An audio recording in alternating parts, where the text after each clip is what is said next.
রোগীর পরিজনদের সঙ্গে বেসরকারি নিরাপত্তা কর্মীদের দাদাগিরির খবর উঠে আসছে প্রতিনিয়ত। বিশেষ করে আইজিএম হাসপাতালে প্রায় সময় নিজেদের আত্মীয় পরিজনদের চিকিৎসা পরিষেবা নিতে গিয়ে হেনস্থার শিকার হতে হয় বলে অভিযোগ সাধারণ মানুষের। আইজিএম হাসপাতালে বেসরকারি নিরাপত্তা কর্মীদের হাতে আবারও একবার আক্রান্ত রোগীর পরিজন। পশ্চিম প্রতাপগড়ের বাসিন্দা গৌতম চক্রবর্তী ও তার ছোট ভাই আইজিএম হাসপাতালে তাদের রোগীকে দেখতে গেলে সামান্য বিষয়কে কেন্দ্র করে হাসপাতালে বেসরকারি নিরাপত্তা রক্ষীদের সঙ্গে প্রথমে বাগবিতণ্ডা, পরে রূপ নেয় বেধড়ক মারের।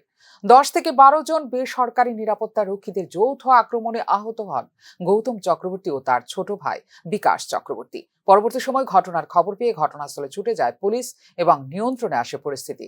এদিকে গৌতম চক্রবর্তীকে চিকিৎসার জন্য নিয়ে যাওয়া হয় জিবি হাসপাতালে। বিকাশ চক্রবর্তীকে উদ্ধার করে নিয়ে আসে পুলিশ। বেসরকারি নিরাপত্তা কর্মীদের এই দাদাগিরি রুখতে কোনো ধরনের পদক্ষেপ নিতে দেখা যায়নি ঊর্ধ্বতন কর্তৃপক্ষকে।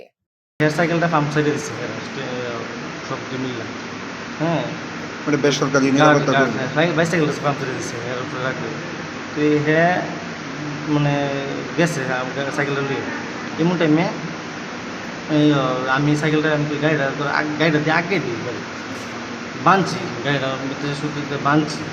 এমন টাইমে দুরুম দারুম কিনে সেরা, হ্যাঁ কোথাও কোথা না, হ্যাঁ এমন টাইমে সেরা হেরা মারা বসছে। এবার আমি ভাই কতজন আসলো তারা? হেরা 10-12 জন, 10-12 জন। এরপরে সেটা আমি গিয়ে আমি রেখে দিছি, আমারও মারছে প্রচণ্ড, আমার প্রচণ্ড ভয় মারছে, মানে কান টান পুরো শরীর। কি দিয়ে মারধর করা হয়েছে? লাথি ঘুষি, এরপরে ভিতরে অভিষ্টমের নিচে যে আই ওয়ার্ডের নিচে আয়ও কথা আছে দুজনকে আমরা নিয়ে সেটা ফাইল দিয়ে সেটা অর্গান দিতে পেরেছি।